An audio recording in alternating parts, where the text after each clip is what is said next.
Good evening. It's 6 p.m. Tuesday, February 15th, 2022. I'd like to call tonight's meeting of the Sutton Select Board to order. As we always do, we're going to start off with the Pledge of Allegiance. Pledge allegiance to the flag of the United States of America and to the republic for which it stands, one nation, under God, indivisible, with liberty and justice for all. All righty, thank you. Next up, the infamous blurb.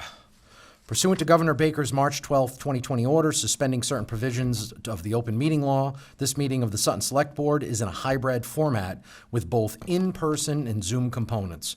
To join the meeting, visit www.zoom.us/join and enter meeting ID number 810-3969-2313 and a passcode of 279300. The meeting will be broadcast and recorded on local public access stations, Verizon Channel 31 and Charter Spectrum Channel 191, and live streamed on the town's YouTube channel when available. All right, next up, we have to do a roll to determine whether we are in present or we are Zooming it in. David Hall, present. Wendy Mead, present. Jonathan Anderson, present on Zoom. Jeff Bannon, present. And Jesse Lemanik, physically present. All right, thank you. All right, next up we have a public forum, limited to 5 minutes per topic. Discussion or comments about town employees or agency members shall be avoided so as not to violate individuals' rights. Is there anyone in the hall this evening for citizens forum? All right, seeing no one, why don't we move on to the minutes from our February 1st meeting? Mr. Chairman, I move to accept the Select Board minutes from February 1st, 2022 as presented. Second. All right, hearing a motion and second. Any other questions, comments, concerns? All right, why don't we do a roll? David Hall, aye. Wendy Mead, aye. Jonathan Anderson, aye. Jeff Bannon, aye. And Jesse Lemanik, aye. Thank you very much. All right, first up in terms of our regular agenda items, it looks like we have a fiscal year 2023 budget presentation, and I believe we're going to be turning over the mic to Jim. Thank you, Mr. Chairman. Christine is going to put that on the screen in a second.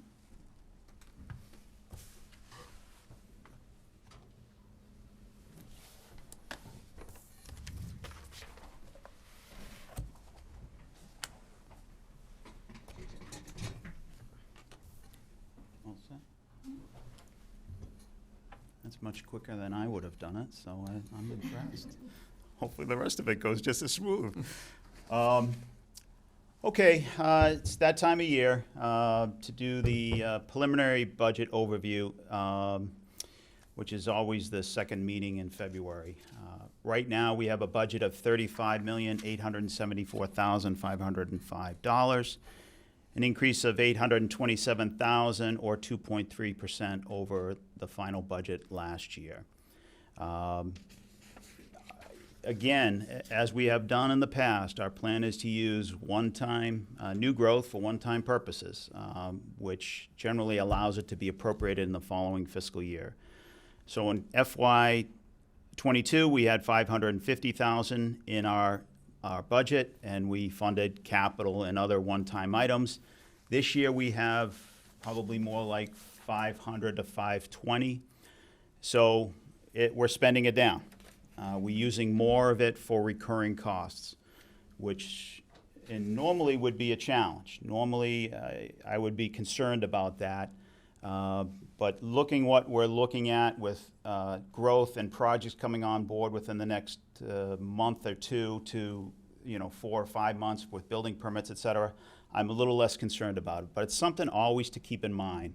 It's a trend that we want to pay attention to. And we will, Tim and I will do a 5-year forecast once the budget is approved, and probably in the late summer or early fall when we have the final numbers. But that's just one trend. I still think we're a couple of fiscal years away from reaching any so-called cliff that we used to talk about. But we have the development that's taking place, and they're in the process of going before the planning board. And, Blackstone Logistics Project is probably 30 days from pulling a permit. And then we'll get 38% of those building department revenues, as well as once it's under construction and fully built out. So, but it is important for us to recognize that is, part of how we are balancing this budget is using the one-time revenues. So, nice lead in. We last slide. There you go. Perfect. Again, the developments, Blackstone Logistics Project, it's well underway. Jen told me they're probably 30, maybe 60 days from pulling a building permit. It's been a challenge working with the three communities. We have Uxbridge, Sutton, and Douglas. Uxbridge has 52%, Sutton has 38%, and Douglas has 8 or 9% in their town. So we have been able to balance all three communities, and John Kuchar and Matt Belcito have been a huge asset, as well as Jen Hager. Jen really worked hard in the planning process. So, I've repeated this time and time again at department head meeting. We are so close to, turning the corner, and we will have additional operational revenues, because there's really a need for additional operational revenues, as you'll see in this budget, because we're using some interesting funding sources. We're just not there yet. We're a couple years away. We will shortly have some building revenue for those fees, and eventually we will have construction and everything else going on in town. But we have to just tread water a little bit and wait for that time to happen. I'll talk about the one-time money in a second. The cherry sheet was interesting this year. It's complex, but the net is that on the receipts part, the first page of the cherry sheet, if you take out school choice and some other items, we brought in $30,000. However, on the second page of the cherry sheet, charges, we were essentially charged $30,000. So the net is, negative $4,000, give or take. So, we typically look forward to the cherry sheet because we're excited. We're going to get some revenue, and what's the governor going to give us? What I didn't realize at that point in time was the school department's vote to not accept students in, school choice in, was a $61,000 hit to the cherry sheet. Now those are offsets because they don't come to the town, they go directly to the school. But the school department's losing out on $61,000 in school choice funds. And that's an important funding source for them. To me, I refer to that as their free cash, their opportunity to have the money available if something comes up, unexpected expense throughout the year. So I think that vote will be reversed next year. We have spoken to a number of the committee members, and I believe it will probably pass unanimously, whether it's this spring or this summer that they take up that vote again. But I think they feel like they should have approved it at the recommendation of the superintendent. But that's the way it is. Again, we've received significant one-time revenue, the CARES Act, the ARPA, American Rescue Plan Act. The state has been, in addition, they approved an ARPA funding from the state level, and they funded the $200,000 for fiber in the Wilkinsonville area. They're designing $50,000 for the design of the septic system behind Town Hall, funding for the Manchog Pond Dam, Stevens Pond Dam. They're really, this is just the first round. They're talking about a second round where they're going to give some money, hopefully, to the schools. We're looking at potentially, what are those, smart boards over at the school department. We were going to do a 3-year lease purchase for those smart boards, and they're going to submit that to Ryan Fatman to submit to the state budget. And we have we're going to apply for additional money for the fiber in the Wilkinsonville area. This is for 200. We need another 200 really to make it fully effective, to make it a true redundant system.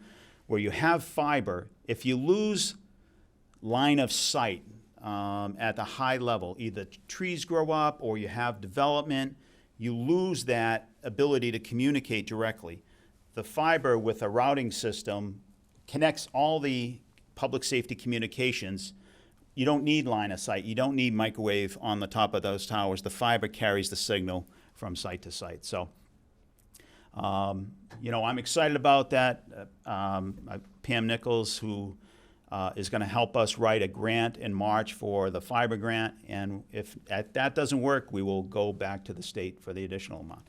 Worst case scenario is we got $150,000 in the capital plan. If we need to use it, we will. Hopefully somebody else is able to pick that up. Next slide. The school appropriation, we decided to raise it to $500,000 from $425,000. The governor's budget is proposing an additional $37,000. You know, the important part for the legislators is that, and MMA is pushing this message out across the Commonwealth. It's just not enough money, and some of the charts in the future slides will bear that out. But it's simply not enough money to help us run an $18 million school district an additional $37,000. You know, it's painful, but and this is the case. There are, you know, 200 plus communities that are receiving minimum aid, which is $30 per student, and we're getting $37,000. And you know, we're putting 500 plus all the money that we're talking about for out-of-district special education costs. We're really pushing additional appropriation for schools, as well as additional appropriation for circuit breaker funding.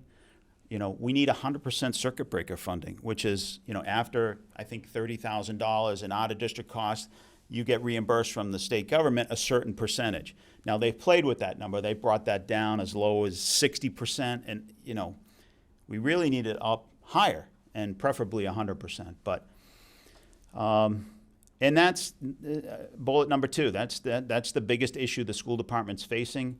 In FY20, it was $1 million of out-of-district special education. That's when we began to put together a policy where if it's over $1 million, the town will contribute. If it's under $1 million, that will go into the SPED Stabilization Fund. And we came up with this plan. Little did we know it was going to jump to 1.5, and then in 2023 projected to be just under 2 million. So it's really skyrocketed. The good news is and they've covered it through school choice. They've covered it from one-time funds from the federal government. All of those funds, excluding school choice, have disappeared. Over the last couple of years, there's been a lot of one-time money running around, and the school department got quite a bit of it. They've used the majority of it for special ed out-of-district costs. So what we are proposing is really what could be a 2-year plan. The first year, $700,000 in free cash. Next year, we may use some free cash, but we're also going to look at circuit breaker, what that brought in. If we had a big $2 million cost this year, circuit breaker should really kick in the second year because it's a reimbursable account where you get the money the second year, as well as attrition, as well as retirement. We've got a number of employees that are at retirement age, and we have to see how that all plays out. Again, we're doing very healthy, well over net school spending required. BVT had 2 fewer students, and it's going up $70,000. So I haven't seen that budget. Dr. Fitzpatrick just told me to put the $70,000 in, and that's probably where it'll end up. Last week we had 1 student attending Norfolk Aggie at $25,000. As of Friday, that we've had 4 additional apply. So that could potentially hit us another $100,000 in this budget. So we'll have to see how many actually choose to go.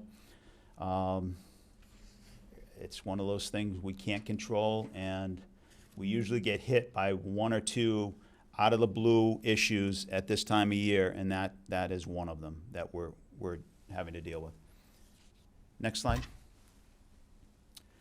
So this presentation, actually, this slide is directly out of the school department presentation, and you'll see it probably in a future presentation. But I just wanted to point out FY20 was a little over $1 million, and then FY23 is almost $2 million.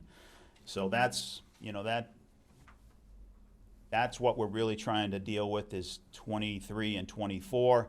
You see in 25 that's projected to drop $550,000, $600,000. So, in FY25 we should have additional school circuit breaker funds, as well as attrition, employees retiring and moving on. And Ted, and we'll have to talk to the new superintendent and make sure he's on the same page as what we're talking about now, is that the plan is not to refill those positions, to leave them vacant and have them combine with middle school, high school. If it's a social studies teacher, that person will teach middle school in a class at high school, and we'll work it out where we don't have to actually replace that person, and it'll be true attrition on that individual. Next slide. These are some of the projects we've been working on and are finalizing.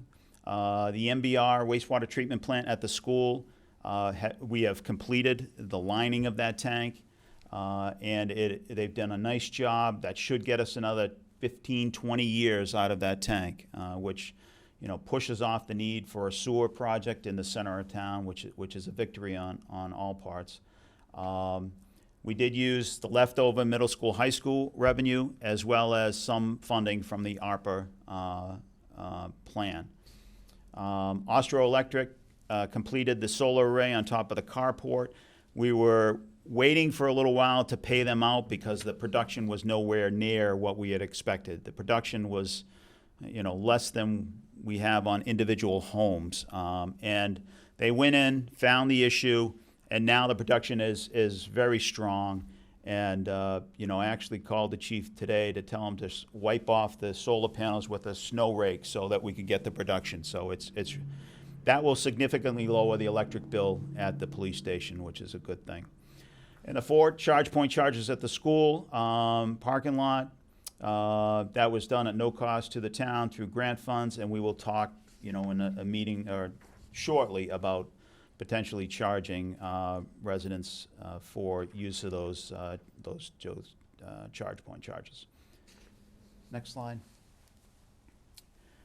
This is a big win for the town of Sutton, healthcare. Without this, we would be talking about the cliff being a lot sooner than it is, it will be, and it's. I don't think we're facing a cliff right now. Fallon Health, we went out to bid. Maya presented a more favorable bid to the town. We didn't know that at the time, but Fallon had chosen to get out of the commercial insurance business. And that might have been an explanation about their huge renewal price at 19%. But Maya, I feel much better going with a larger pool. We're part of a group of people versus standing alone with 300 residents. If we had one catastrophic injury, which we've had, one individual suffering a $1.4 million claim, it wipes us out. It totally took us out of anybody even interested in bidding on our insurance. So we are part of a pool. We share in those costs. We won't ever get the lowest rate, and we will never get the highest rate because it'll be buffered by a range of experience. The year we're in right now, our health insurance rate went down 6.1%. FY23, we will get the average of the range, which is 3.75%. In the last year, in the final year, worst we can do is the highest end of the range, which right this time is a little over 7.5%. Keep in mind that in our forecast, 5-year forecast projections, we have 8% built in as our bogey. So we're doing well every year, this year, next year, and hopefully in year 3, keeping below that number, well below. We have decided to, we have 5 retirees that started working with the town prior to 1986 when the Medicare law became effective. Those individuals never paid into Medicare. The town will enroll them in Medicare, and we will pick up their penalties for those individuals. There are 5 of them. One is 90 years old. The others are a little bit younger than that. But it's a great savings. This is part of our deal with Maya that we agreed to do this. Maya is going to help us through this. And it will also have a positive effect on our OPEB liability, which we discussed at our last meeting. Next slide, Chris.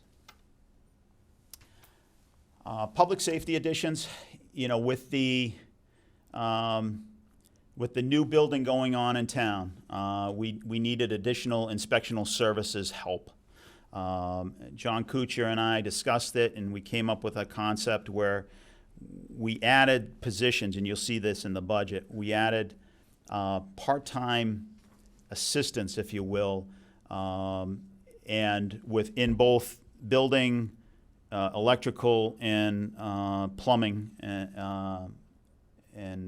so Larry, Haas, and John will all get assistance to some extent. I didn't fully fund it, so I left a little money on the table.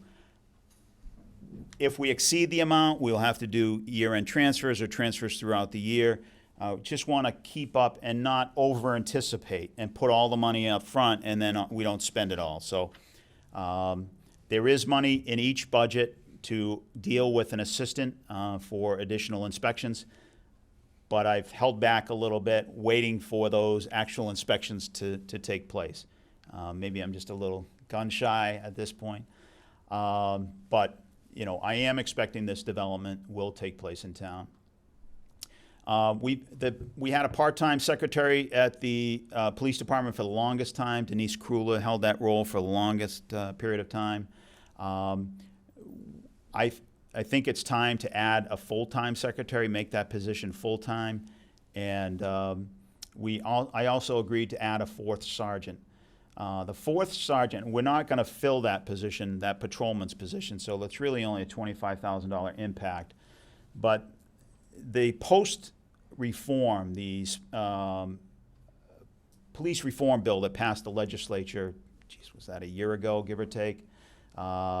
Maybe a little longer than that, put some extra burden on police departments to meet that law. And Dennis wrote me a long memo. I think what I'll do is, have him come in and do a, discussion about the impact of the post-reform on police departments, and it's extensive.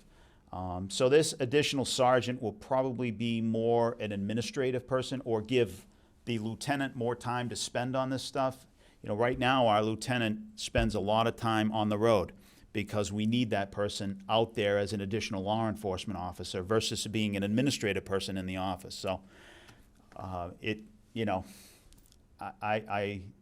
felt it was a need that we needed to find a way to fund.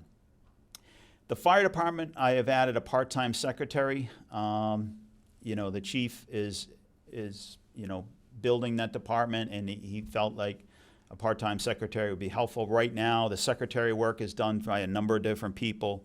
Renee helps out a lot. Donna helps out a lot. Darlene helps out quite a bit.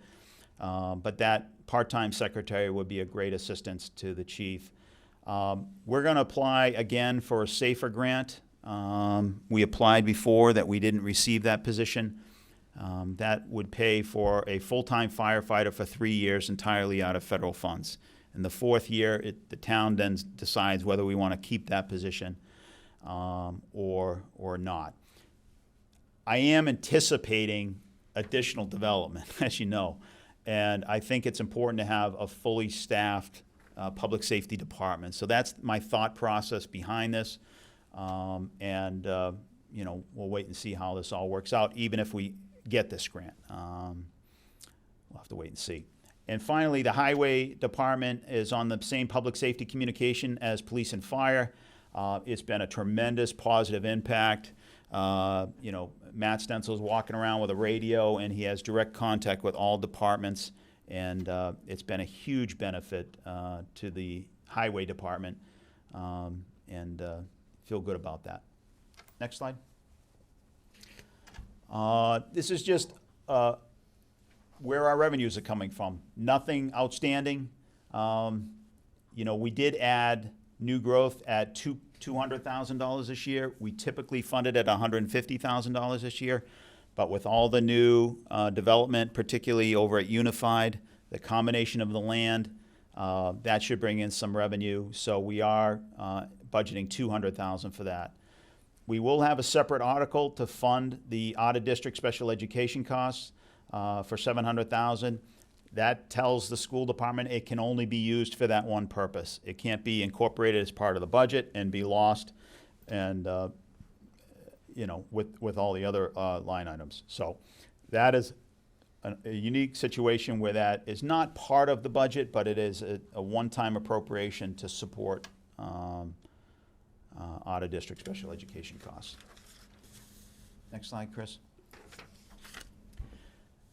You know, I show this slide every year. To me, it tells you what's going on at the state level. We peaked out in 2009. 14 fiscal years later, we are still below that level. And that's the frustrating part. You know, all the needs that the departments come in with and you know, make good arguments, and you have to say no. And it's a challenge for all of us to withstand it. But in 2009, UGA funds, or lottery aid at the time, was $970,000. Today it's $880,000. You know, $100,000 less than it was 14 years ago. And Chapter 70 is not doing much better. That was at just under, I think the variance, the difference is $60,000. It was $60,000 lower in 2009. It's $60,000 higher. You know, 14 years to get that $60,000. So, you know, that's what happens. And, you know, you see from 2009 to 2013, we lost over 20 teaching folks over at the schools. We lost a number of employees at the town. Pretty much shattered our budget at that point in time. And we've been rebuilding ever since. Next slide. New growth, for the first time since I've been here, we're going to fund new growth at $200,000.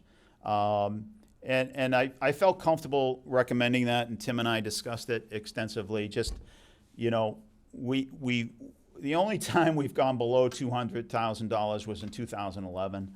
Every other time we've been at $200,000, and even in 2011, in the heart of the, you know, recession and everything else, it was only, you know, $12,000, $13,000 less than $200,000. So I feel comfortable, and I think Tim is getting more comfortable with this.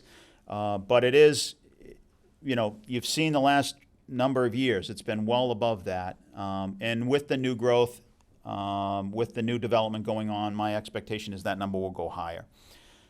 So we are taking it up a little bit and then seeing what happens, and then, you know, adjusting it yearly. But that's progress on our part. So next slide.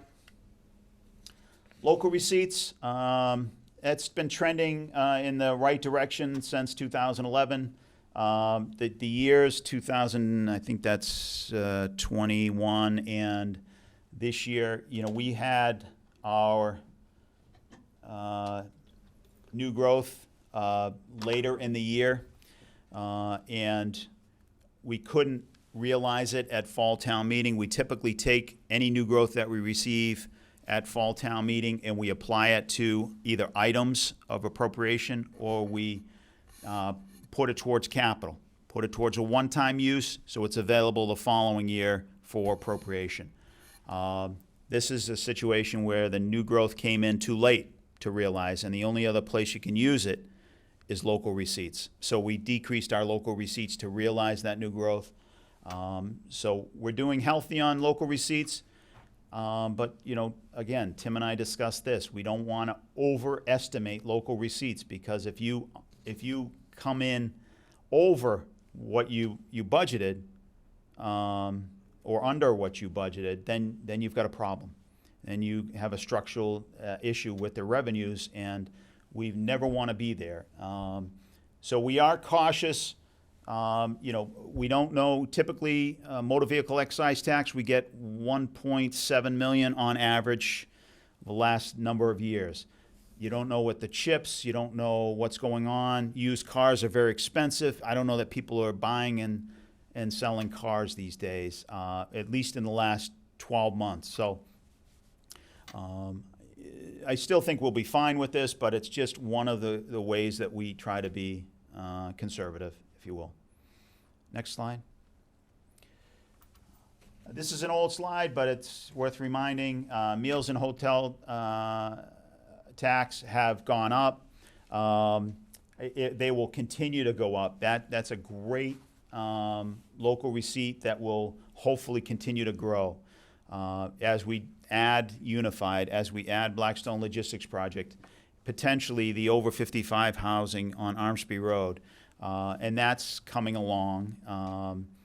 That will produce additional restaurants and eating establishments, and that will bump our meals tax. So we are looking forward to that. And the other ones you folks know about. Next slide, Chris. What I'd like to point out here is two of the big ones in the middle, Public Works and Public Safety. Public Safety, we've just talked about that slide that was set aside for that. We have added some positions within that area, as well as in the building inspectional office area. Public Works is going up significantly, in large part because we've added $25,000. Is it 25?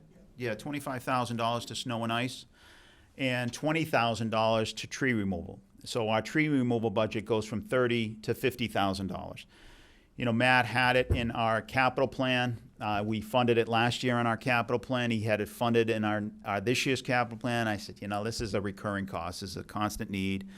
And so we decided to incorporate it as part of his budget. So that's the large accounting for that big jump in that line item.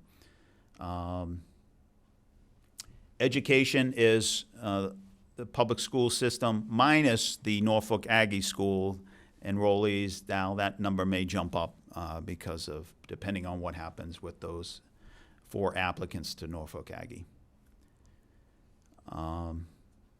Benefits we can talk a little bit about, but that's not as bad as it has been in the past.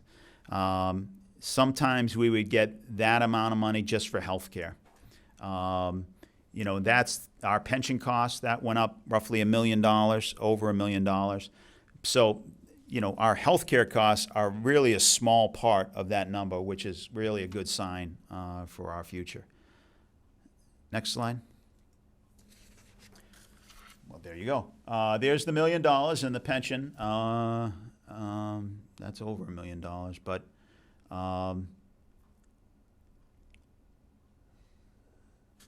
anyway, a 9.3% increase. Worcester Regional tells us it'll be fully funded by 2040.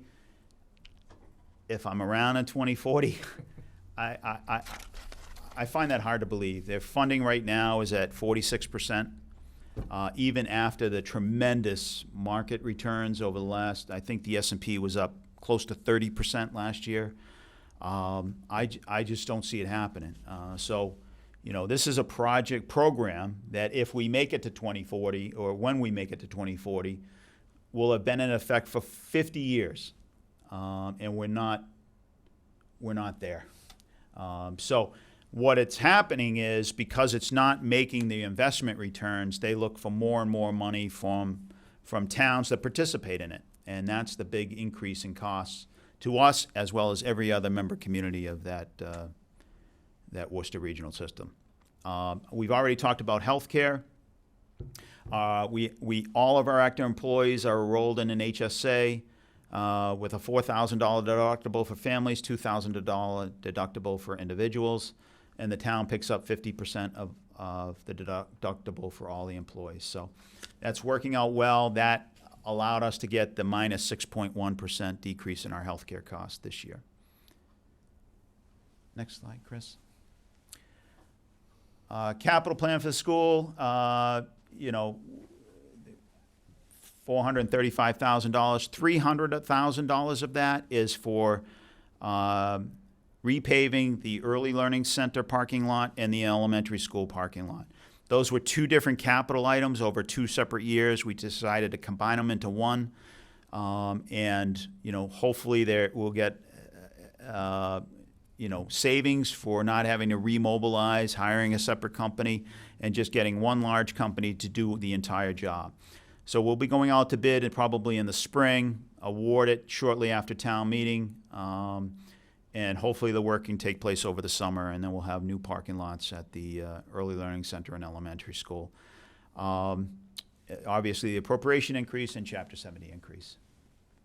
Next slide, Chris. Everything's good there. Next slide. Sewer user funds are essentially cost of living adjustments, 2.5% raises, and same at the transfer station. Sticker fees are remaining the same. Capital plan, again, is healthy. Nothing really, you folks have voted and seen the capital plan. The town 150 is for the fiber. That's the worst case scenario. If we don't get state funding through the grant and we don't get additional ARPA monies from the state, then we have the 150 to complete that plan. Again, that the school, it's 2 parking lots for $300,000, et cetera. Next slide. So ultimately, I know I paint a dire picture, but things are not that bad. I think Tim and I will work on the 5-year projection, and you'll see, even without any development, you'll see what we refer to as the cliff being pushed out further and further, in large part due to our health insurance savings. But it's still there. It hasn't been eliminated. Only with unified development and the other development in town will that disappear for the time being. But we do have a healthy stabilization fund. Our OPEB, as you know, is $3 million. SPED stabilization is almost at $700,000. Our health insurance stabilization fund of $308,000. We have a policy of, rather than having health care costs, extra health care costs budgeted, falling out as free cash, we move it to the healthcare stabilization fund to build that up over time. Again, I've said this time, and that phrase is exactly from last year's presentation. School department has good class sizes, yet is challenged by special education costs. This year it hit. We have talked about it repeatedly about we need to tap the SPED stabilization fund because it was mid-year and we didn't know whether we were going to make it through the year or not. We're in the planning process now. We don't want to tap that at this point in time. The time to tap that, and in our opinions, is when we're halfway through the year and we have a family move in and there's a out-of-district special education cost that hits us mid-year and there's no way to fund it. And that's the value of having that account available for us. Again, we need increased funding from the state government, circuit breaker funds, as well as additional Chapter 70 funds to help us out in the short term and preferably the long term as well. And that is, I think, it. Thank you, Chris. Tim, where are you going? Oh, all right. Yeah, you can come up if you want. He's going to run while he still can. Yeah. Get out of here. Absolutely. All right. Dave, do you have any questions for Jim or Tim? comments, observations? A great presentation. You know, I think the last few years have been characterized by really abnormal challenges. You know, and we've talked about this previously. You know, we took a very conservative approach early on during COVID, and because of ARPA funds and some other things, we really came out of it doing pretty well. But not just that, right? That we've had, as we again have talked about quite a bit. You know, how long have we been here? A few years. Yeah, so we've had all those years worth of fiscally conservative planning, you know, which has put us in a You good place. had Tim a lot longer than I've been here, so. That was that guy with the. Yeah. Never mind. So we're you know, we're in a healthy place. I appreciate that. That's a good thing. And so it's nice to be able to sit here now and know that we have a balanced budget. You know, even with $100,000 of Norfolk Aggie challenges out there and a few other things that may come up. Yeah. We can handle those things within. They're well within our tolerances at this point. So. So that's just a good feeling, you know. You remember, we all sort of remember those days when these meetings at this time were extremely stressful because the budget gaps we faced at that point, you know, we really didn't know where the money was going to come from. So it's good to be in a different place. It's good to have a discussion where that fiscal cliff that had been sort of sitting out in front of us seems like something that has been sort of pushed back a little bit. So. Despite all that, there's a lot in this presentation. There's a lot of, first of all, a lot of good information. So thank you. I think it was a very comprehensive presentation and easy to follow. So, and I think you sort of hit the highlights. You know, you said it, I think, in one of your slides. The biggest issue that we have is just the schools. You know, there's as much as the town overall is in a good place, the school really is not in its own little bucket, at least. It's not in such a good place. So that's a long-term concern for me. Clearly, the SPED article that you have out there, which is really going to have to be a couple of years worth of additional funding that we need to provide to the school to be able to overcome that, but also clearly, you know, as you said, we've been able to sort of slide by this problem in the last few years because the biggest amount of this $600,000 that you want to fund really didn't come from SPED this year. You know, the growth in SPED this year is not that much. Right. They've got, you know, significant structural issues, you know, essentially with salaries is the way I see it, you know. Overall in the town, I mean, a town budget, when you include the school, must be 60 to 70% salaries when you get all done. Yeah.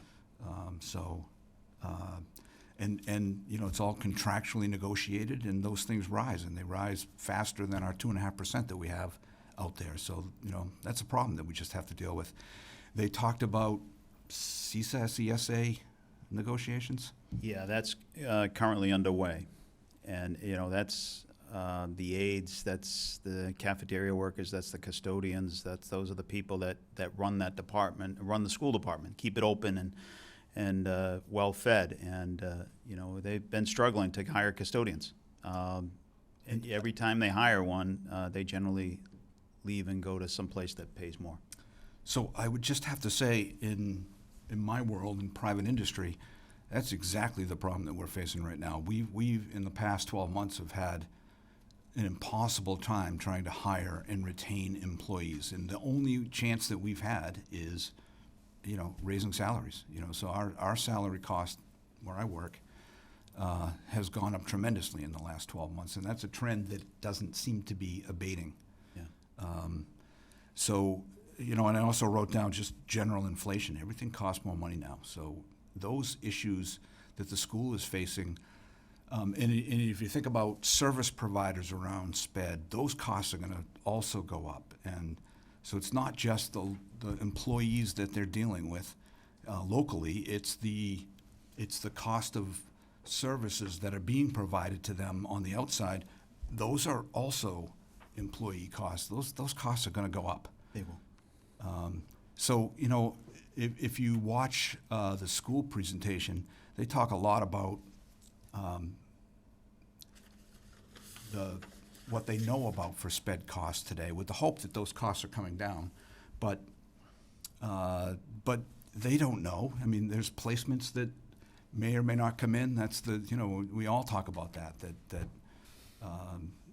you have a new student move into town and you can have very significant increases in cost. And, as we sit here today, my guess would be that just ongoing costs are going to get more expensive without having somebody else move in. So those are just problems that I think, we just have to recognize are there and are part of our environment today. They have a slide in their presentation that talk about student populations, and there's no doubt that student populations have been declining. What they don't have in there is also a similar corresponding sort of employee count over there. But I think you said it in yours, the employee count went way down when the budget cuts occurred. Yeah, significantly. Those years ago. So it's just a balance that they're having to fight all the time. And you listen to those school committee meetings, and at least from my perspective, it feels like they're just working costs all the time.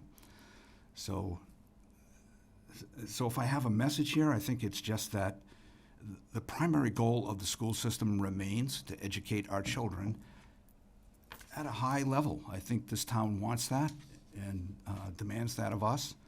And I think the idea that we're going to have to commit more money to that area is a reality. We're seeing it in what you're proposing now, and I would just say to the town, I think we should maybe come around to that a little bit, because I feel like that's just part of our future. So that's all I have. Thank you, Mr. Dave. Chairman. Wendy, questions or comments for Jim or Tim? Thank you, Mr. Chair. Just a couple of comments, observations. Thank you both for your time and effort. It does not go unnoticed, for sure.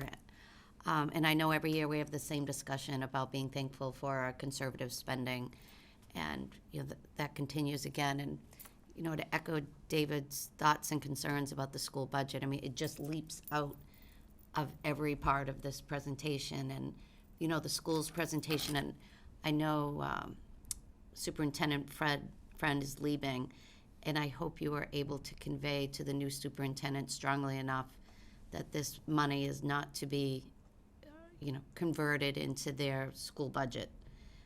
I think that's going to be the pushback that you're going to get, but it's a huge issue. Yeah, and that is a big issue, just because, Ted and I have worked together for 12 years, and we know each other. We kind of understand where each other's coming from, what our goals are, and despite of my weaknesses and his weaknesses, we come together and are able to work together, cooperatively on financial issues and any issues that we have together. So, we share so many services together. Even the custodian that comes in and does a wonderful job here at Town Hall is a school employee. And, we've all talked about, IT and what they do for us. I need that same sort of cultural commitment to continue with the new superintendent, and that is in large part the role of the school committee, that they pass that on, that is how we do business here. Yep. Yeah, agreed. Just a couple of other things that jumped out at me was the concern with one-time revenue and using the free cash. I think that is a hole that we don't want to go down, because we're never going to get out of it. If that, I wouldn't call it a trend continuing, but a temptation. Yeah. That would continue, because one-time revenue speaks for itself. It's nothing we can rely on. It's something we can hope for with all the building that's going on in town. But I'm just very concerned that, we control the stabilization fund to the greatest extent possible. And then just one other comment. When I was looking over the summary, find my highlight marks. Excuse me. was the long-term interest. And I think that that's something we need to be reflective about. You know, it's down 15%. And, you know, how do we trend that out going forward? You know, and I don't know what the answer to that is. I don't know that anybody knows what the answer to that is, but it's something that I think we just really need to keep in the back of our heads. You know, going we I say we, but Tim and I and the financial team are really focused on debt and long-term debt and essentially becoming debt-free if we can. And that's our discussions about building up the capital stabilization fund. Now, at the beginning of this fiscal year, 2022, it'll be over $1 million. Now, we're trying not to touch it because eventually we will be able to build buildings off of that fund with no debt exclusion overrides. It's been a long-term goal. You know, it's been started back when I started and taking free cash out of the budget and just building that up. And now we're at a point where almost an inflection point because, you know, a couple more years of not really going after that fund, then we can, all one-time projects are really within our grasp with that philosophy. Yeah, no, I think that's great. Just two more quick things, Mr. Chair. It really jumped out at me, and we did see it in one of the slides, that from '09 to the present time, there is no funding from the state. And, you know, I don't have any idea how to address that, you know, nor does anyone in, excuse me, in this room, I assume. Is Ryan conscious of any pending legislation that may address that? You know, I would be fine if, you know, we wanted to invite Ryan and Joe to a future board meeting, but that's through you, Mr. Chair, you know, because, you know, I would like to continue to work with them, and I got to tell you, I've been working very closely with Ryan, Joe as well, but more Ryan, you know, all about the ARPA and the CARES and trying to get whatever he calls me about projects that he has in mind, and you know, and I add some additional projects that we have. So the relationship's terrific. I just don't know what ability to change legislation as one of 40 senators, you know. Right. Not that he could necessarily change it, but this is not sustainable, period. So I'm just curious if there's any discussion amongst any of the committees to try and address it. I know the state has its own financial issues, but, you know, we can only spread peanut butter so thin, and, Yeah. you know, that's where we are. I mean, the cliff has moved out, Yeah. but it's still looming, you know, particularly if these numbers don't change. And Chapter 70 formula has been a flaw since it was created in '93. It didn't address special education or health care, two of the biggest costs in education, Absolutely. yet it just ignored it. And, you know, that is so far below the required level. And forcing communities, luckily, we don't have to go down that road of a 2.5 override, which puts more and more burden on taxpayers. Yep, agreed. And lastly, at our last meeting, we learned a lot in that 3-hour presentation, which really was super, super helpful. And obviously, I think she shares your anticipation that the pension funds are not going to be fully funded by 2040. And that would be great. I don't think it's realistic. And again, I just want to jump back to her presentation. It was super helpful to have that ahead of this presentation because it really gives you some perspective on where the town's money is being spent. Yeah. So, you know, those are just my only observations and comments. So thank you very much, Mr. Chair. Thank you, Wendy. Jonathan, do you have any questions or comments for Jim or Tim? Yeah, thanks, Mr. Chair, and thanks, Jim, for your presentation. Sure. You know, I think, you know, as always, this is a very, you know, conservative budget and and well managed. And I think, you know, like the rest of my colleagues, I think there's definitely concern around the schools and you know, the increased costs, especially with the special education, you know, funding and that continuing to grow. And I often wonder if we probably look at, I know we're going back, to 2019, we've had just increases, and of course it's doubled over the last, couple years. But I venture to wonder if it will ever go back down again, right? And I think what concerns me about it is we're seeing the increased costs of the school, and we have, pretty significant declining enrollment, and then some probably not so good decisions around funding sources, particularly school choice, and kind of voting that down. And I think hopefully that doesn't continue, because I think after just hearing about not only the lack of the decrease in the amount of money we're bringing in, and especially where we have declining enrollments, we have the seats, and I know there's trying a balance that we're trying to strike with small class sizes, but I do think there's some room there to use school choice as a funding source, and then hearing about the cherry sheet and the hit that was there as well. So I think hopefully the school board has learned their lesson on this, and so that's just a big concern of mine. And as far as declining enrollment goes, I know that's been going on for quite a while. Is the school board giving you any indication, or as the superintendent, give you any indication on like the cause of the declining enrollment? What he has shared is that it's a statewide issue, and particularly in smaller communities, we're seeing more and more students declining enrollments across the state of Massachusetts. And I don't know why that is the case, whether it's, we could get political. Maybe it's the cost of living in Massachusetts is so high and there are more affordable states. I don't know. I don't know what the issue is, Jonathan, but it's not just in Sutton, but it's surrounding communities in the state of Massachusetts, according to him.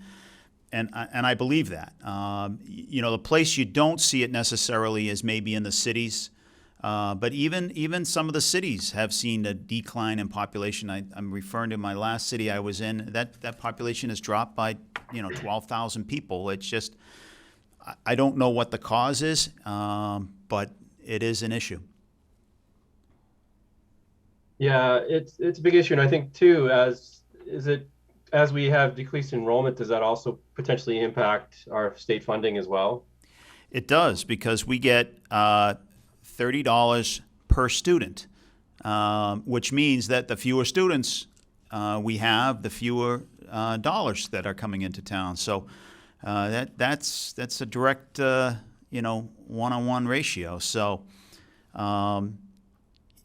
that is part of the importance of school choice. We have so many openings, at least in the middle school, high school, that my kids are in those grades, and their class sizes are not that big, and there's room for additional students that would help us to some extent. Not solve the problem, because we're not getting the same kind of money that we would get for a student in the town of Sutton enrolled there, but or not. We're getting $5,000 per student versus, So it's real money that we need to access. Yeah, it's striking a balance too, because we don't want our class sizes to increase too much, but I think there is some room there, and I think I just really hope that the school board really considers that this year and considers the larger impacts. Kind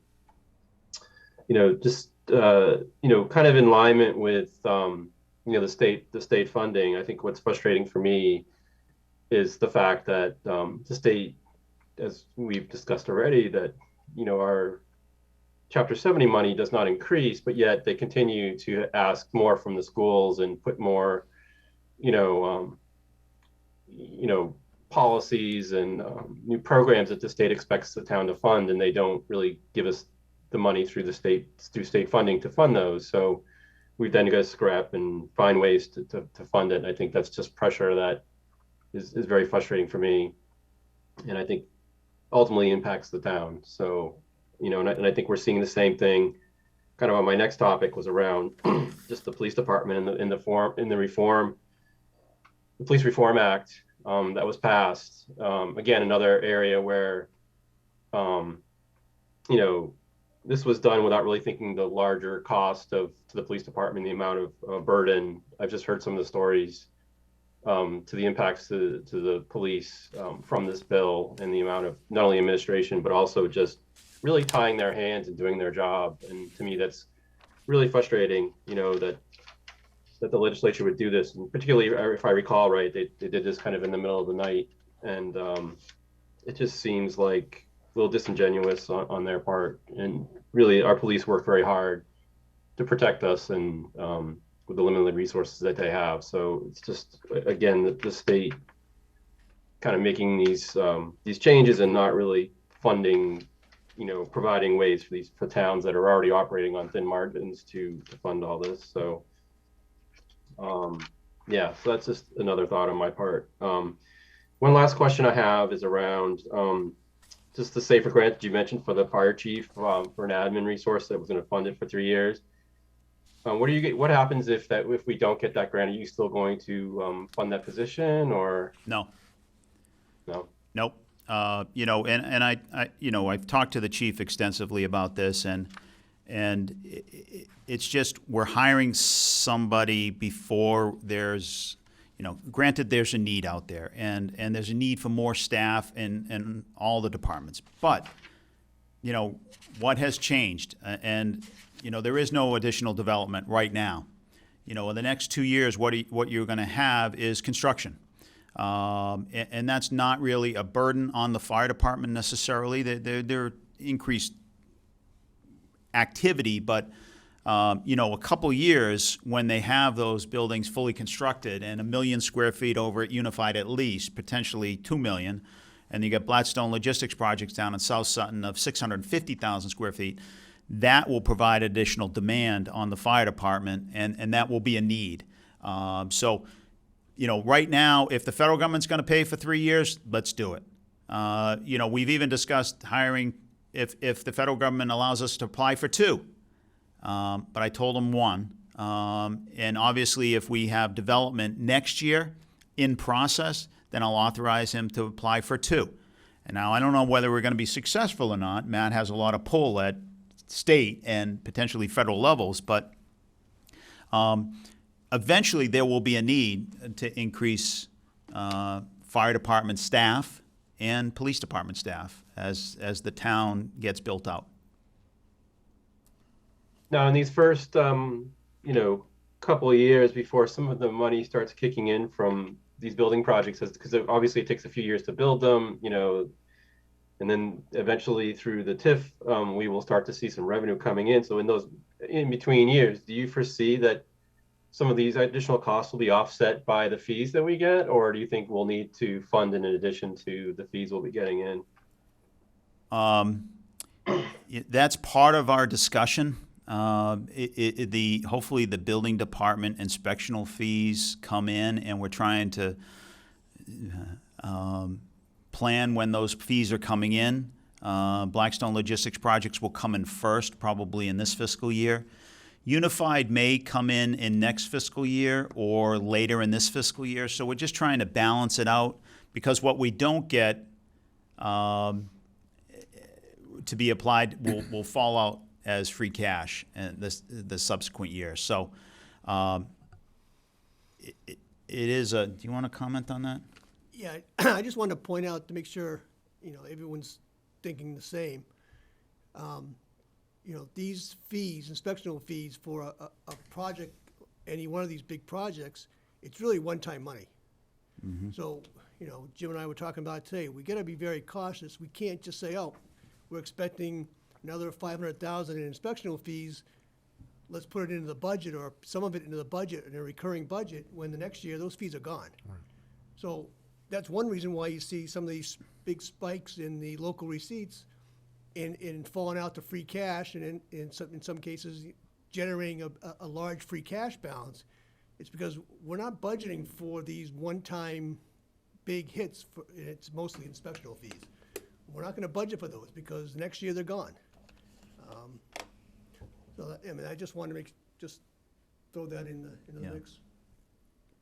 Yeah. So you know, It is a process of getting building fees, and then you have construction going on in town, and you do get the new growth from building on a what was not the highest best use of that land, and now you have the highest best use, so there's some additional revenue coming on. And then you have the secondary, tertiary benefits of workers working in town, buying gas in town, buying food in town, the meals tax, and the other kind of benefits that we get. But, you know, we're sort of treading water until we actually receive real revenue from these structures, these businesses. Yeah, so do you foresee, like, it's not a deficit in our budget, but a deficit in, like that we're spending more initially because we're not seeing the revenue quite yet, because obviously these projects have to be built? No, that's not part of our thinking. We will cut before we get there. Right now we're in a fairly healthy condition with, $550,000 in new growth. That's going down a little bit to the $500,000 area, but that's $500,000. Our budget's only going up $830,000. So that's a pretty healthy position we're in. It's not to say we're doing terrific, but we're not at that point. And so again, it's a year-long process. We start the budget as soon as this one's done, and and Tim and I talk every week about the finances. So I think we're in good shape. I think we're heading in the right direction. I think we just have these couple of years that we've got to get through to get to the other side of what we're anticipating. Yeah, thank you. No, I just really appreciate the amount of complexity in the budget and how complicated it is to try to get everything to work with all just the different rules of counting and just the way that this whole structure works. And it's really a balancing act, and it's razor thin. So, I just really appreciate what both you and Tim are able to do every year. So thank you very much. Thanks, Jonathan. Thank you, Mr. Chair. I'm all set. Thank you, Jonathan. Jeff? Thank you. Jim, thank you, and Tim, thank you for all the work you do. I know this is a lot of work every year. So I have a few comments, and I agree with what you just said there at the end. I think it's important that we focus on, we are in a good position.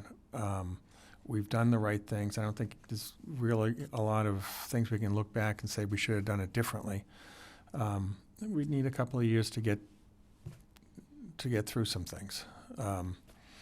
So when I looked at the budget overall, I mean, every year there's something, right? It's healthcare or whatever. And this year it's the schools.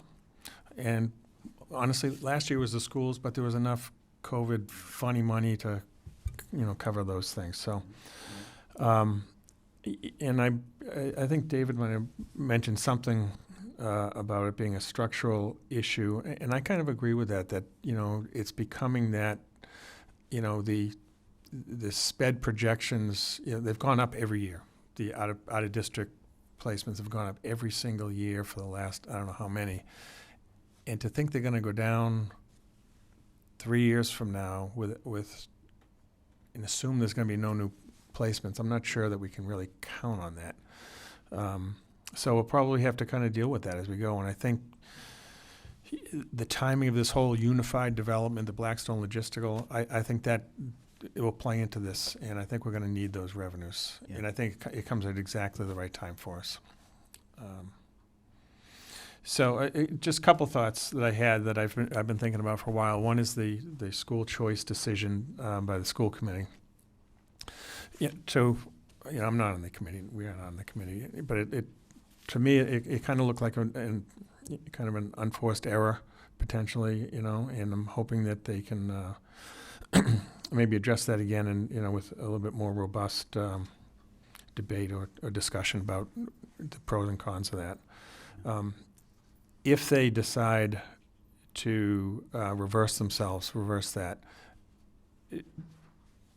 we don't have a permanent lost there, do we? We can kind of jump back right in where we were, or is there? Yeah, obviously, we took a hit in this year's cherry sheet. However, going forward, it depends upon the policy. Their class sizes really throughout the system are declining. Yep. Middle school, high school, it's prominent. My kids are in high school, and it's fairly drastic. But even in the elementary schools, at some point, this is not for us, but the committee is going to have to weigh whether they want to eliminate what do they call them? Not a grade per a classroom per grade. And then, your class size will go up because you eliminated a teaching position. And hopefully, and my expectation is that'll be done through retirements and attrition and so forth. There will be no layoffs. Or whether you want to allow for school choice in at the younger grades. So it's really a cost-benefit analysis, and they need to look at it like that. Don't keep a teacher where you don't have enough students and you're getting school choice in for $5,000 per teacher. That doesn't support the teacher's position. So, Tim and I have had extensive conversation with a number of committee members and discussing this and the importance of their thought policy on school choice because it will have an impact if they don't sort of reverse their decision that they made last year. Yeah, I mean, I think it's one thing, and I think you're right, that it doesn't make any sense to bring in additional students if it's going to cost you a new teacher, But if it's not going to cost you a new teacher and you're getting those revenues without the additional expense, I think it makes a lot of sense. So hopefully they'll bring it up again and they'll have, like I said, a more robust kind of debate and discussion over it. You mentioned the circuit breaker and hoping to, get somewhere around 100%. Hasn't that typically been in the last few years 70 to 75%? Yeah, I think it's 69% or some more strange number, but it has been down there. Yep. And I'm probably, MMA's been preaching this as a constant issue because we're not alone in this. Other communities are having the same problem, and so I do think we need to let our voices be heard on this issue to our representatives and to the state because it's clearly an issue. And if you're correct, in year 3 it isn't, and it's still a sustained cost that's going up. There's no way to handle it short of new development that hopefully takes the burden off us or an override. It just can't be done. Right. We're raising $830,000. That's it. Yep. And that's Prop 2.5, which is raising, about 700 of that or 650 of that. We're limited by the rules set up by the state of Massachusetts, Prop 2.5 legislation that was done 40 years ago. Those are the rules we've all played by. Unfortunately, we're not getting the support at the state level. And they may have similar arguments, but I'm just, a proponent of the town's position at this point. And one thing I guess I'd like to kind of get across to whoever, the residents watching, when we talk about these costs going up, it's the school department really has no control over these out-of-district placements. If there's someone that moves into town that needs it, I mean, it's the law. We have to pay for it. Yeah. And we willingly pay for that because it's a the right thing family to in the do. town of Sutton, and Yeah. we take care of our own. It's very frustrating. Right. Yeah. The other thing that's frustrating is at the state level, you could understand if they were having their own fiscal problems.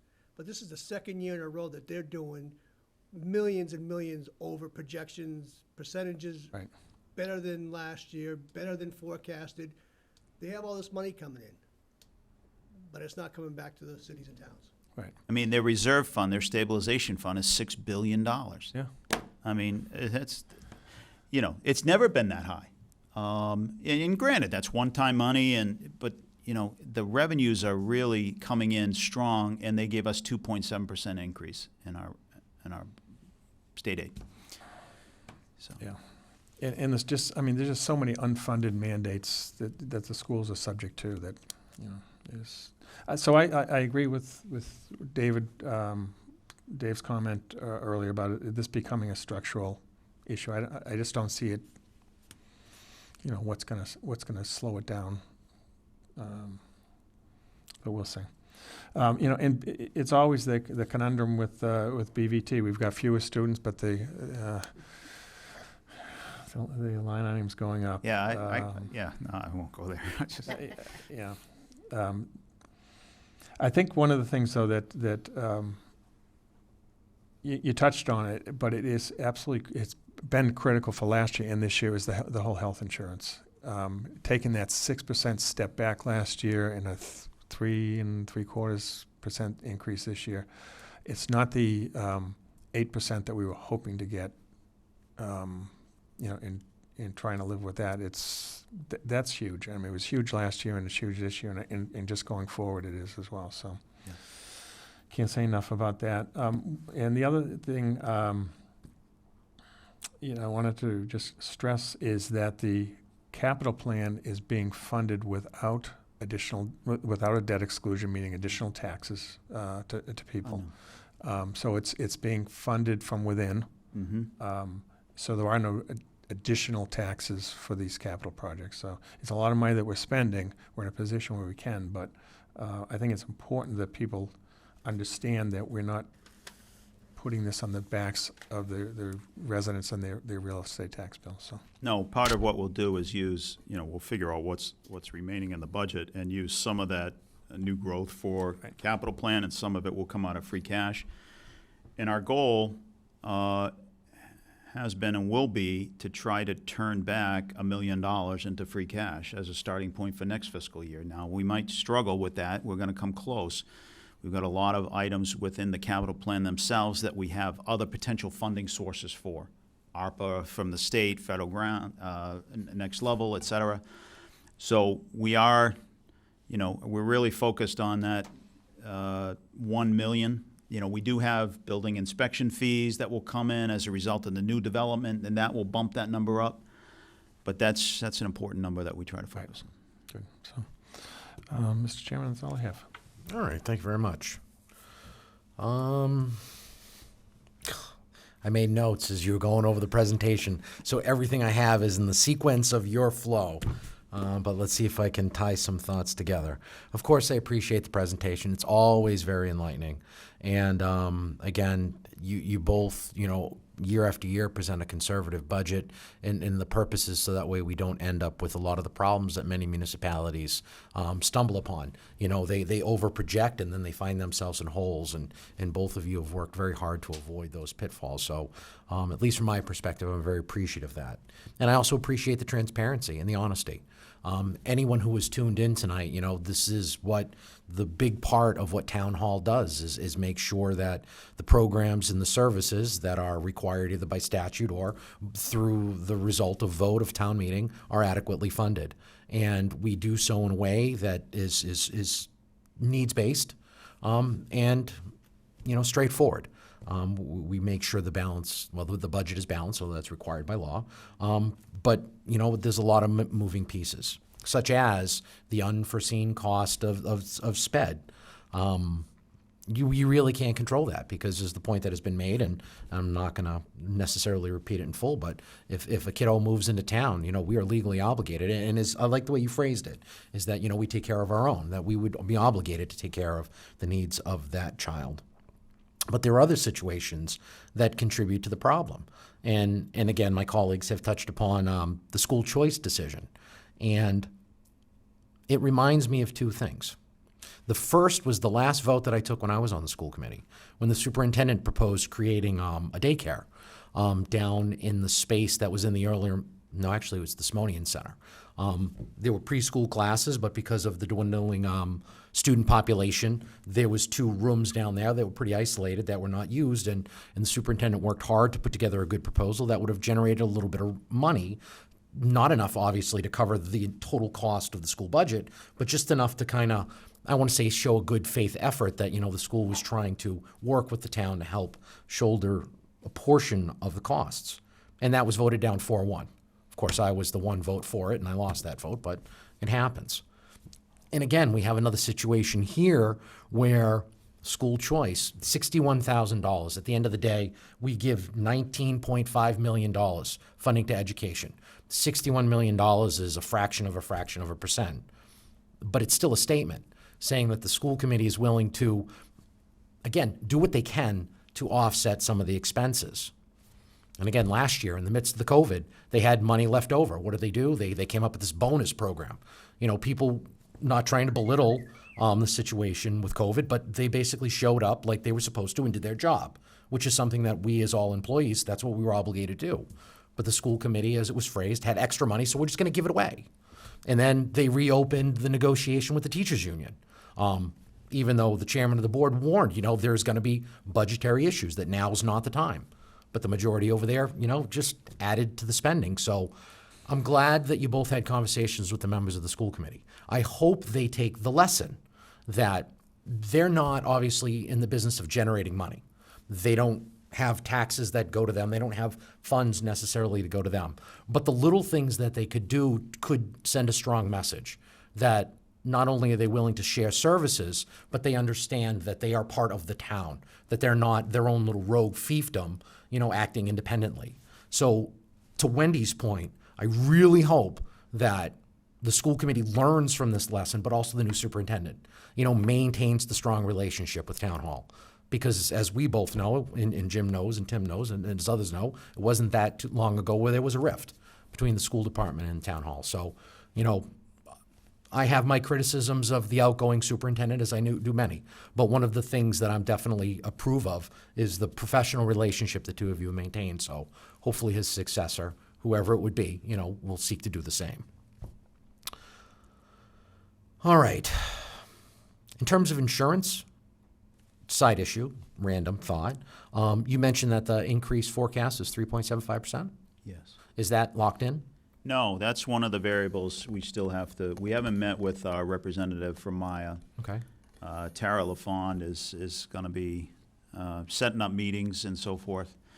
So the challenge with Maya is that we're a new member. Yep. And they don't have that much experience to rate us on, so they're probably going to stick to the 3.75. Next year, where the worst case is we're at the top of the range, Yep. that will depend a lot on our experience. Our experience trending recently is fairly positive.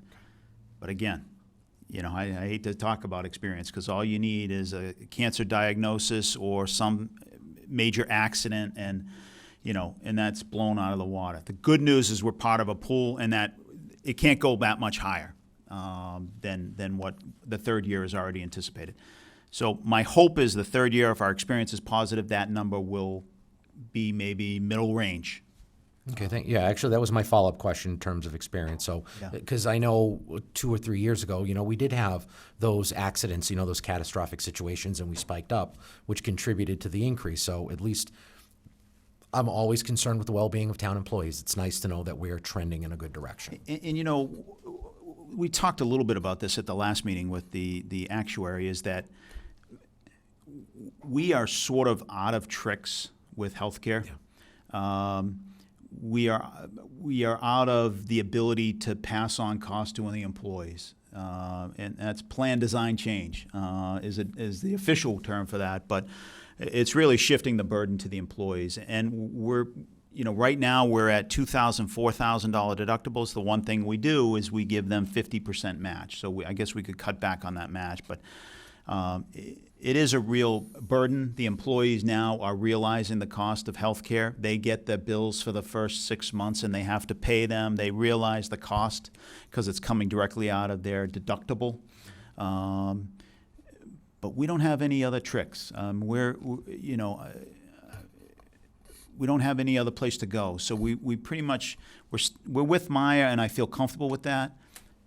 But, we really have to focus on our experience and try to lower that. But that's just, we're giving people health care that they deserve. So it's a challenge. Now, I remember a few years ago that I think you applied for a grant or something that was associated with healthcare where everyone got step counters. You know, Yes, that there yeah, was yeah. does Meyer offer anything like that? They do, and they actually, that was part of the Fitbit challenge that Yeah, we yeah. participated in. And we all walked our tail off and came in second place. But so we won't go into that. But you know, they do offer that. We're going to look at working in some kind of Fitbit challenge and some other, you know, getting the employees active.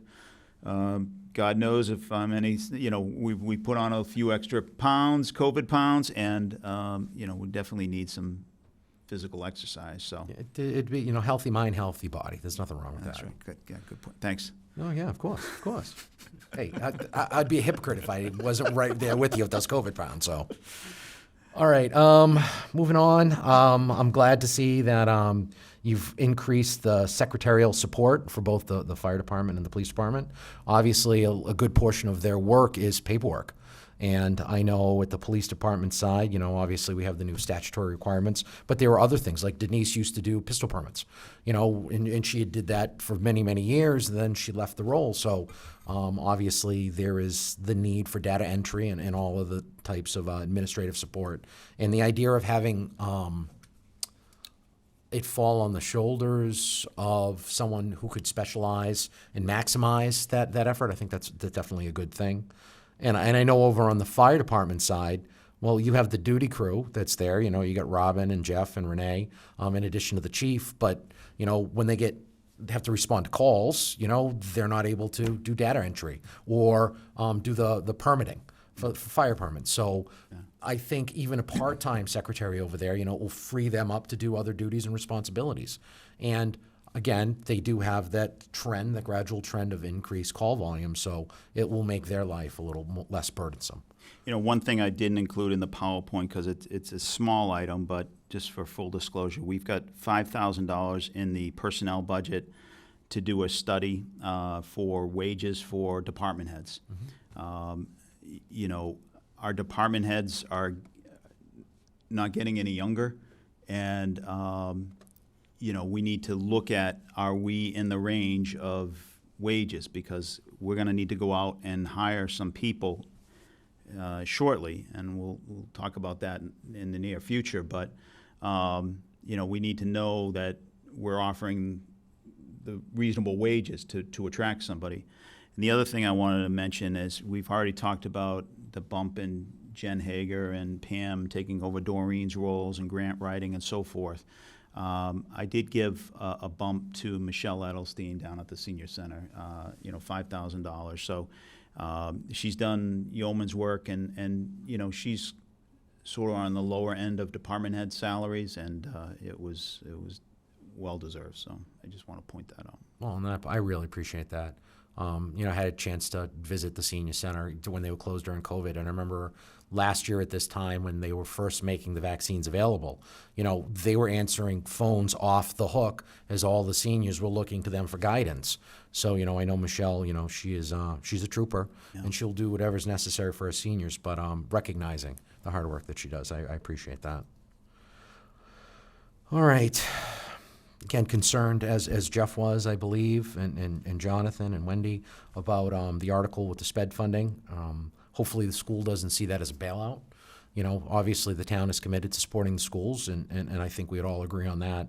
But again, my fear is the notion that the school committee sits back and thinks, oh, the town's bailing us out again, because we've increased the extra funding over state minimum that we're giving them this year to $500,000. How many millions of dollars have we spent over the last several years of capital items? You know, things that other school departments have to pay for. And now we're doing this. Again, I agree with it, but I'm just concerned, and I have caution. So hopefully they'll be mindful of that. State funding is the game that we play every year, and I think Jeff mentioned it brilliantly in terms of the unfunded mandates. You know, the state imposes some new law, regulation, some new program, and they don't fund it, and the burden falls upon us. And I think, Jim, you've said it many times over the years, you know, at the end of the day, Sutton's going to have to depend on Sutton. So what does that mean? How does that translate? I don't know. But, you know, the taxpayers are just going to have to be mindful of the fact that we're doing everything we can to make sure that, you know, our obligations are satisfied. Yeah. And lastly, I'm going to agree with Dave's comment, as my colleagues have, in terms of the structural deficit. But I will posit the question that I don't know if the answer is there. While we all want good schools, are we actually getting the results? You know, obviously we have the budgetary increases because of salaries, but are we seeing the dividends pay off in terms of like test scores? And to that, I don't know. But I hope that the school, the teachers, the staff appreciate the support that the town gives them and just works their hardest. Because at the end of the day, you know, the kids are the next generation, and we should be doing everything we can to make sure that they come out of our school systems as being highly educated and capable, because someday they're going to be paying for the bill when we're all old and retired. Hopefully sitting on a beach, drinking fruity drinks. Soon. All right, next up, we have a request to overspend snow and ice. Jim? Thank you, Mr. Chairman. My iPad's closed, so I'm not even going to turn it on. The bottom line here is I just wanted to present to the board that we are now $32,000 overspent. The law changed back in 2022, or no, I think 2018 or 20, that it's a formality. The COO of a municipality, which is my role, can approve overspending. It doesn't need board support, but this is something I will probably do until I retire, is that I bring it to your attention. You know, we are increasing it by $25,000 next year. I don't know whether it was last year or the year before where we didn't reach 200,000, but that was, you know, once in a while. It very rarely happens. So we're going to bump it up a little bit, but we are overspending that 2 inches, dusting to 2 inches that we received Sunday. You know, we had to go out and bring plows out and everything else. So it's, you know, it's wintertime, and I will have Matt Stencil come before the board, I think, in second meeting in March, just to talk about the roadway plan and what we're talking about. You guys can fire questions at him, snow and ice, and they do the best they can with the resources they have, and we appreciate your support on that. All right, thank you. Questions? No. Thank you for bringing it before us. I appreciate that. But, you know, what are you going to do? When it snows, you got to bring out the plows. That's what it comes down to. So. Yeah, I don't have the option of saying no. Right. So thank you. That's all I have. All right, very good. Wendy? I have no questions or comments. Thank you, Mr. All right, Chair. thank you. Jonathan? Thank you, Mr. Chair. No, I'm all set. This is pretty straightforward. Thank you. Jeff? set. Yeah, I'm going to have to concur with my colleagues. I think we're good, because I definitely appreciated the fact that the roads are plowed. So. That is helpful. On this one, we don't have a motion, correct? We do. We Oh, do, we do. actually. All right, then I'll entertain a motion. And I would love to do that. I would make a motion to overspend the snow and ice budget for FY '22. Second. All right, hearing a motion second. Any comments, questions, concerns? All right, why don't we do a roll call vote? David Hall, aye. Wendy Mead, aye. Jonathan Anderson, aye. Jeff Bannon, aye. Jesse Lemanik, aye. All right, thank you very much. All right, next up on the agenda is Town Manager's Update. Jim? Just 1 second. Sure. I actually had to turn on my iPad for this one. Jen Hager, the Housing Choice Act, will come before the board at the next meeting on March 1st to discuss the Housing Choice Act. I think I gave you an update a few meetings ago. Her presentation actually will satisfy the requirements for the one-stop grant and the other park grant and the land water conservation grant that we're applying for Vets Field.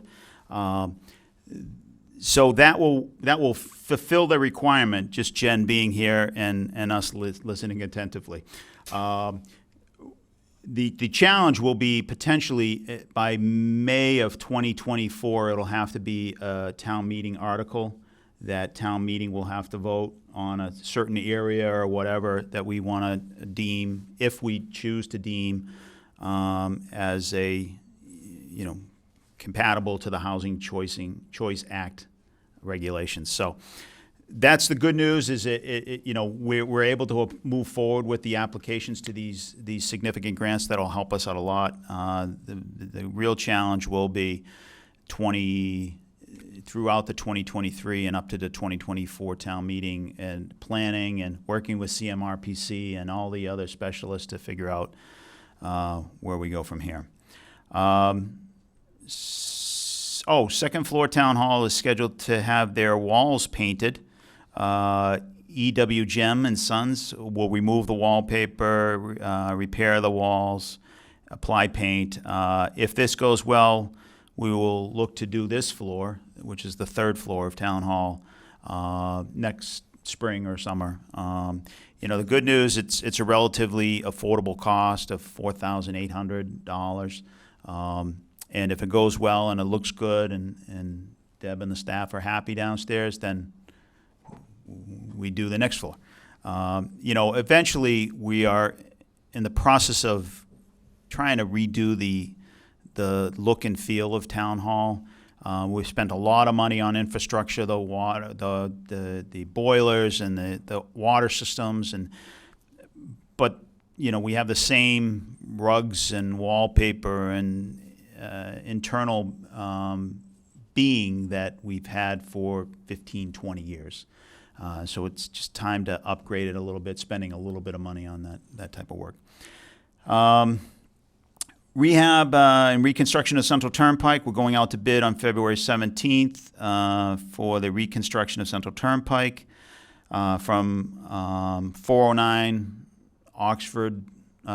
Central Turnpike, which is right across the street from Cater's Pond.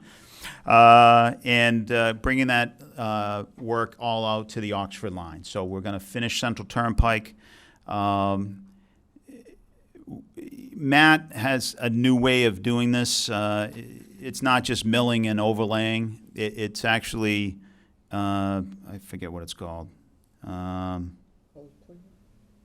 It's some sort of, what you do is you mill it, and the millings go in the back of the vehicle, the truck, and it's mixed with asphalt and reapplied to the ground.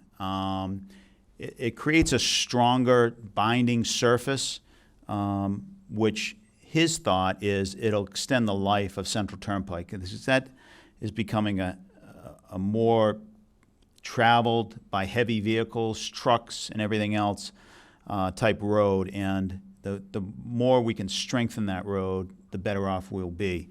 So I'm going to invite Matt to a meeting in March and have him explain all this. I'll have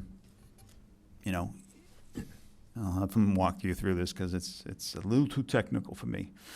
And finally, masks at Town Hall. On this coming Monday, I'm going to remove the sign that masks are recommended, I think the sign says right now. So we're going to leave it as an individual's personal choice, whether they choose to wear a mask into Town Hall. I spoke to Cheryl again this morning. I speak to her, a lot. And she told me that COVID cases are plummeting, which is great news for the town.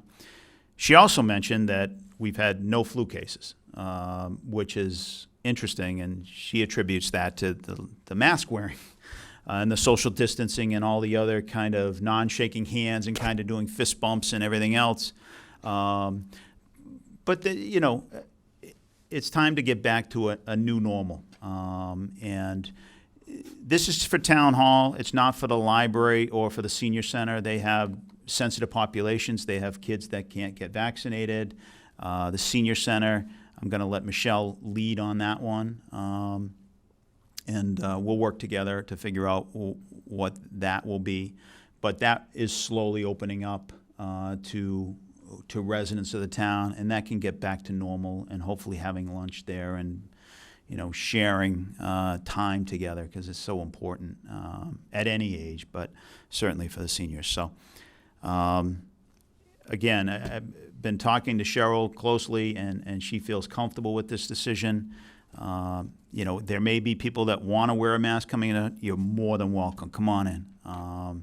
But we're not going to require it at this point in time going forward as of Monday. So, and the auditors were planning to be here on Tuesday, March 1st for the select board meeting. They were here today. I think they've completed their work, but it's highly doubtful that they'll finish their report within the next week or so. So we might have to postpone that to the 15th. That's all I have for updates, Mr. Chairman. All right, thank you very much. Dave, do you have any questions or comments for Jim on his manager's update? Certainly. Thank you, Mr. Chairman. Thank you for the updates, Jim. I think we said it last time you brought it up. I'd be sort of interested to hear from Jen on this topic.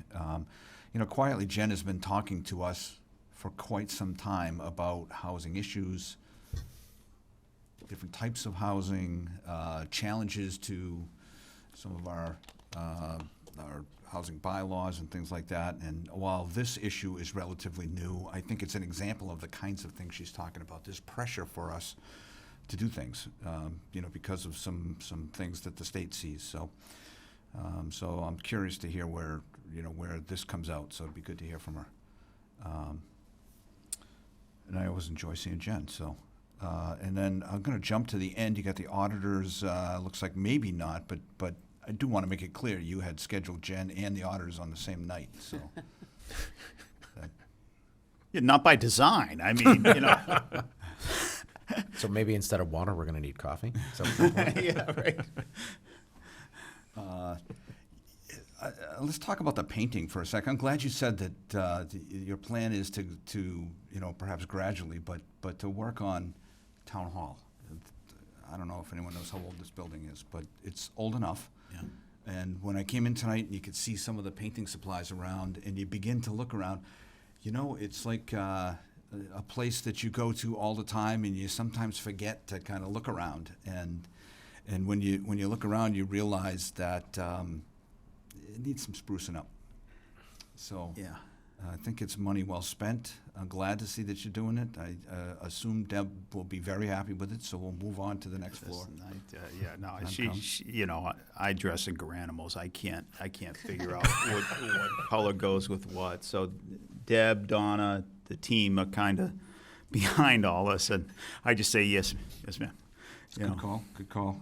And you got a good vendor. So anyway, I'm happy that that's a project in process, and it'd be good to see that carried out throughout the building. So, the Central Turnpike repaving to me is interesting. My wife, it's funny, like these days I don't get out to that side of town that often. My wife drives it every day, and she's been saying how bad the road's getting out there. So I was saying to myself the other day, like, we really need to mill that road, take those millings and put it into some kind of liquid mix. Yeah, and liquid foam, Cement. asphalt, and Portland cement. that'd be just the thing, wouldn't it? More seriously, I think I'm also glad that you're inviting Matt here. I think that from my perspective, continued discussion about road maintenance is really important. We find ourselves maybe in some position with some things coming up where we might be able to put some money away for doing that, for continuing to, or to create maybe a more sustainable program for adding enough money to do serious amounts of road maintenance. I was guilty until a few years ago of waiting for the state to come do their part. It's like time to stop waiting. They're not going to do it. So we've got to recognize that. And, last time I remember Matt here, it seemed like a fairly daunting process. Like we were behind the 8 ball. So I know we've committed some money to doing that up till now, and I would encourage us to continue to do that because, I think that's what the townspeople want. We need to have good roads. So Wendy talked about the last meeting that we had with the OPEB, and the phrase at that point that was being used was generational equity. And, in a bigger picture with the situation that we're in right now, I feel like this is a generational equity issue that you talked about the capital plan and our ability to fund even new buildings going forward without having to add to our debt picture and taxes because of that, right? I think that this is an example of what we're doing today for our part in terms of generational equity.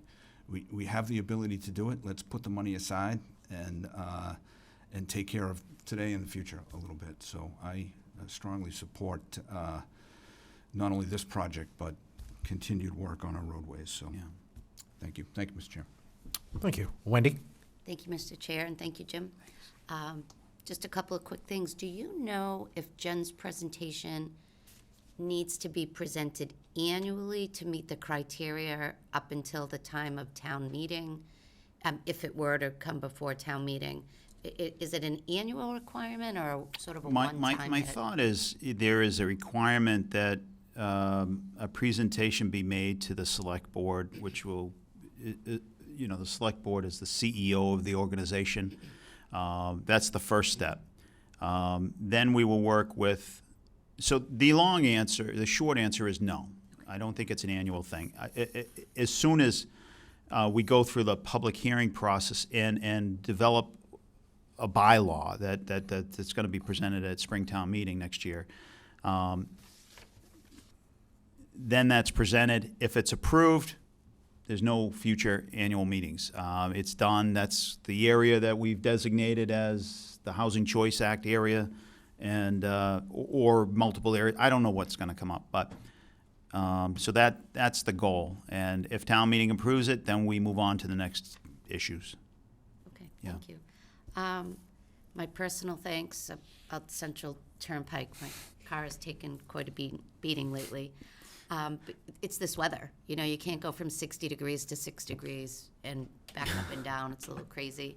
But I hope our viewers at home think about their choice at what I think may have been our last indoor town meeting on the Roadway Stabilization Fund. That was 2018? Was it that long ago? I've lost track of That was the the last solar 2.5 one. That was in years. the gym.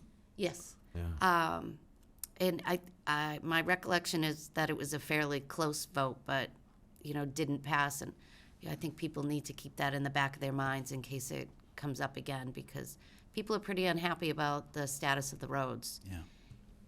And, I don't think they're any worse, or, they are better than they were then in some ways, due to really expensive projects. So, just something to remember down the line. So those are my only comments, Mr. Chair. Thank you. Thank you, Wendy. Jonathan? Thank you, Mr. Chair. And thanks, Jim, for your update. Sure. The Housing Choice Act, I'm definitely interested in that presentation from Jen, as we discussed last time when you brought it up to us. They kept putting it on our radar anyway. I had a lot of concerns around that. It's good to hear that we can move forward with the grants. The one question I have around that is if we decide to move forward with the grants and we get awarded the grants, but then let's say in 2024 we don't approve the Housing Choice Act, what happens? Do we have to pay back that money? Do you know what that looks like? No. No. No. So that's something we'll have to uncover. Yeah, it'll be spent by then, and good luck getting it back. Yeah, exactly. So I'm looking forward to that conversation. And let's see, second floor painting. I think this is great. This is very small money, and to me, it's important to make it a great place to work and for people to come and experience the town hall when they come for the services. So it's just maintenance, and this is not a whole lot of money. So I'm glad we're doing this. Central Turnpike, obviously much needed. It'd be good to complete this portion, and I think, Jim, will this cover the majority of the road now, from end to end, or? Yeah, so essentially when this is done, from 146 to the Oxford line has been complete. That's, I don't know how many, 4+ miles of roadway, give or take. So that, in the end, after this money has been, we've spent close to 1.2 million on this road, which is a significant investment. But it's a major road in town, the Central Turnpike, so it's good. Good. Yeah, I'm excited about this. This is a major achievement because obviously this was one of the road was in really tough shape. So I'm glad we're there. I'm glad to see that we're at a point where we can offer choice for the mass in the town hall, and I'm just hoping that the schools follow suit and get our kids out of the mass as well, and at least give families the choice of what they want to do for their own families. And then just the auditors, just looking forward to the audit and seeing where, how things are going. So that's all I have for today. All right, thank you, Jonathan. Thanks, Jeff? Jim. Thanks. Thank you. Thank you, Jim. The Housing Choice Act is one of those head scratchers to me. So that'll be interesting because, Jen's always, she always does her homework on these things. So that'll be interesting. You mentioned the painting in the town hall 15 years ago. I don't quite remember it 15 years ago. No, it's probably, when was it? I mean, the floor covering, the carpet was probably About 18 years ago. Yeah. So the wallpaper's 18 years as well? Or? around there. Yeah, I think it was all done around the same. Yeah. Well, it's due for an update, so I'm glad it's being done. I am actually very much looking forward to Matt coming into not only explaining that technology, not because for some nerdy reason, but just in terms of how it impacts the durability and the life of these roads. Because sometimes you just get a feeling that these days, and it's not his fault or anyone's fault, that the roads just don't last as long. The asphalt doesn't last as long as it used to, and I don't know if that's because of any kind of environmental regulations in terms of what goes into it. I think that does have some impact. There are something there. I've read that, so I'd like to hear from that. And it's I think everyone has said it. It's a big issue in town is the roads, and I think we drive over them, and you can see, especially this time of year, it's as you're heading into spring and you've been through these winters. So I'm glad Wendy brought up the effort that was made to establish the roadway stabilization fund, and maybe we should think about whether it's resurrecting that idea or something else, just to kind of address it in something that can be sustainable going forward. Tim and I actually talked about that today, about we talked about the capital stabilization plan. It's going to be over $1 million in that area. Yep. Next year it may be close to 1.5 million, and growing in those increments. So we talked about trying to figure out if we borrowed for, using the capital stabilization plan as the funding source for the borrowing, and for a 3-year, $3 million, which won't diminish the capital stabilization plan that much. It'll draw it down, but it'll quickly build back up again. Different thoughts of rather than creating the pavement Right. stabilization. It's another funding source. The town's already approved it. They've approved the 2.5% increase. It's available to us. We've got the sale of the hatchery property, that $1.5 million that the Central Turnpike will be paid out of, as well as all the other roads that Matt is proposing that he will present to the board at the next meeting. We get $440,000 from the state of Massachusetts in Chapter 9. It's just not enough money. But, Well, I mean, we're fortunate that we use that for roads, not You're for right. trucks or you're right, other because we equipment. purchase capital. Right. That's a very good point. Yeah. So I think it's something we should look to going forward, though. I think I'm glad, Wendy brought that up, because I'd like to see that happening. So that's kind of all I have. Thank you. All right, thank you, Jeff. All right. Jim, in terms of the Housing Choice Act situation, is a town meeting vote actually required? Like, if we get to the point we have the open hearings and it seems like the public overwhelmingly is against it, do we even bother going forward? Do we have to? No, I mean, no, they can't force us to do anything. Well, they can try to Yeah, they coerce can us. try, but, Yeah. they're trying by holding the grants against us. That's their stick, or maybe it's the carrot, I don't know. But I find it hard to believe that the state can force us to bring it to town meeting, because that'll anger people even more. Right. That, oh yeah? So, it's a discussion. It's a planning process that we're gonna have to go through over the next year and figure out what all the different entities have to provide. And in the end, it's the board's decision to put something on the warrant. And if the board doesn't agree to it, then it doesn't go on the warrant. Have you heard anything through MMA?